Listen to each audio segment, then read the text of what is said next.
Assalamualaikum warahmatullahi wabarakatuh. Perkenalkan, nama saya Mutia Sulha, NPM 1915041064. Di sini saya akan mempresentasikan materi tentang sedimentasi dari mata kuliah Operasi Teknik Kimia 1.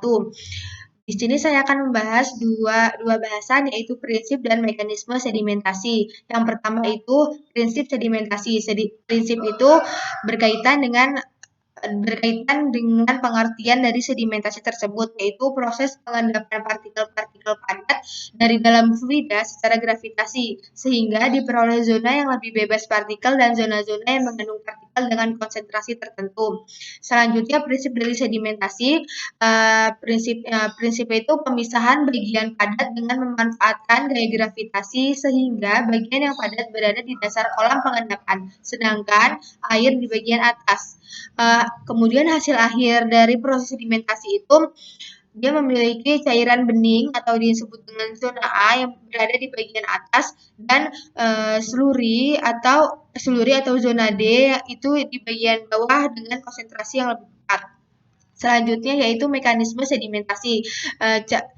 Ada 3 macam cara mekanisme sedimentasi, yaitu cara batch, semi batch dan continue. Di sini saya akan mempresentasikan yang hanya cara batch. Mekanisme sedimentasi batch. Yang pertama itu prosesnya terdapat zona B.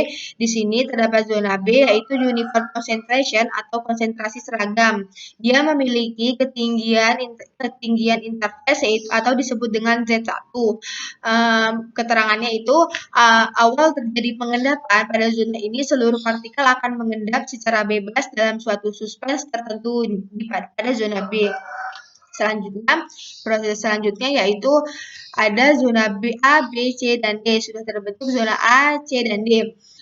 Dia memiliki ketinggiannya itu sudah menurun dari sini sampai sini atau disebut dengan Z2. Dengan keterangan pada zona B ini dia mengendap dengan kecepatan pengendapan yang sama sehingga diperoleh zona A. Dengan proses yang bersamaan juga zona C dan D terbentuk. Selama pada zona C, pada proses ini ketinggian zonanya itu akan berubah sehingga mendapatkan zona B itu lebih kecil, zona B lebih kecil, zona C lebih kecil. Nah, ketinggian zonanya berubah-ubah. Pada saat ini ketinggian interface itu disebut dengan Z3. Proses selanjutnya itu sudah tertinggal A, C, dan D. Pada saat ini ketinggian interface-nya itu atau disebut dengan Z4 sudah sampai C sampai D saja. Pada saat proses ini C itu mengalami semakin kecil zonanya. Jadi lama-kelamaan pada saat zona C ini menghilang. Pada saat zona D ini mengalami proses compressing atau peningkatan panjang zona A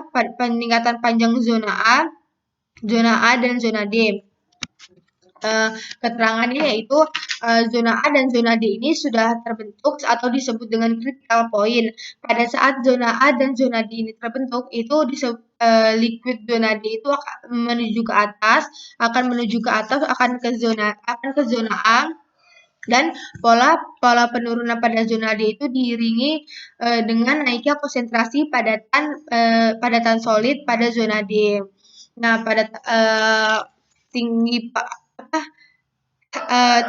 ini tuh tinggal menunggu padatan pada zona D itu akan turun gitu dengan berangsur sangat lambat.